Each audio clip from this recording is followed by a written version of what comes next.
Hi friends, இன்றைக்கி நம்ம பார்க்க போகிறது கர்ப்ப காலத்தில் செவ்வாழை சாப்பிட்லாமா, யாருக்கு நல்லது, யாரெல்லாம் தவிர்க்கலாம் அப்படின்றத பற்றியும் பார்க்கலாம். அதுக்கு முன்னாடி நம்ம சேனலை சப்ஸ்கிரைப் பண்ணி பெல் பட்டனை கிளிக் பண்ணி ஆல்ட்ரு ஆப்ஷனை கிளிக் பண்ணி வச்சுக்கோங்க. வாங்க வீடியோக்குள்ளே போகலாம்.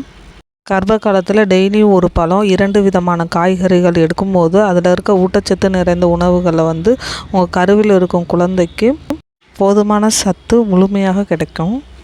நீங்கள் கன்சீவாக இருக்கும்போது ஹெல்த்தியாக இருக்கிறதுக்கும் உங்கள் பிரசவ காலம் முழுவதுமே நீங்கள் பழங்கள் எடுத்துக்கிறது ரொம்ப முக்கியமான ஒன்று. பழங்கள்லே முதன்மையாக ஒன்று தான் வாழைப்பழம். விதவிதமான வாழைப்பழத்தில் செவ்வாழைப்பழம் எடுத்துக்கலாமா கர்ப்பிணிகள் அப்படின்றத பற்றி பார்க்கலாம். ஒரு சிலருக்கு கர்ப்ப காலத்தில் அடிக்கடி பசி ஏற்படும்.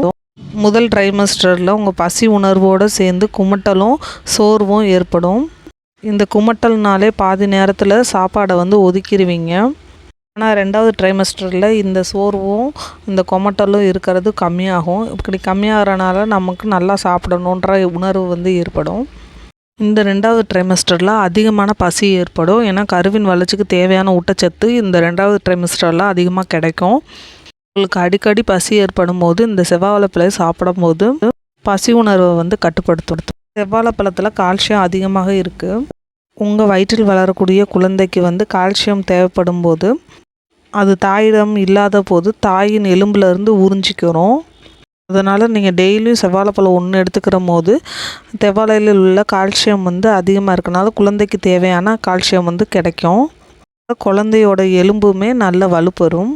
கன்சீவான ஃபஸ்ட்டு 3 மாதத்தில் தான் குழந்தையோட முதுகு தண்டுவடை உருவாகும். அது மணிக்கு குழந்தையோட நரம்பு மண்டலம் சீராக இருக்க போதுமான ஊட்டச்சத்தும் தேவைப்படும். இந்த டைமில் உங்களுக்கு குமட்டல், வாந்தி, சோர்வு இதெல்லாம் ஏற்படும். ஃபஸ்ட்டு 3 மாதத்தில் இந்த பிரச்சனையெல்லாம் இருக்கும். இந்த குமட்டல், வாந்தி இதெல்லாம் சகிச்சுக்கிட்டு நம்ம ஒரு செவ்வாழைப்பழம் எடுக்கும்போது குழந்தையின் வளர்ச்சிக்கு போதுமான அளவு சத்தை தரும். இந்த செவ்வாழை சாப்பிடும் போது குழந்தையோட மூளை வளர்ச்சிக்கும் நரம்பு மண்டலத்துக்கும் உதவுது.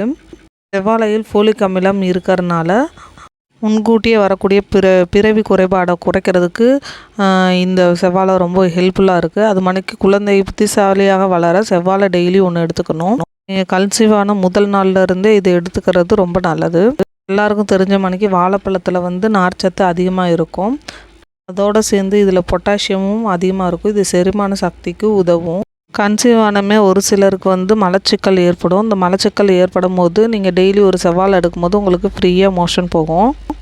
அடுத்து கர்ப்ப காலத்தில் கர்ப்பிணிகள் சந்திக்கும் முன்னோடு பிரச்சனை என்னென்னா இரத்த சோகை. இரும்புச்சத்து குறைபாட்டால் இரத்த அணுக்களில் உள்ள ஹீமோகுளோபின் அளவு குறையுது.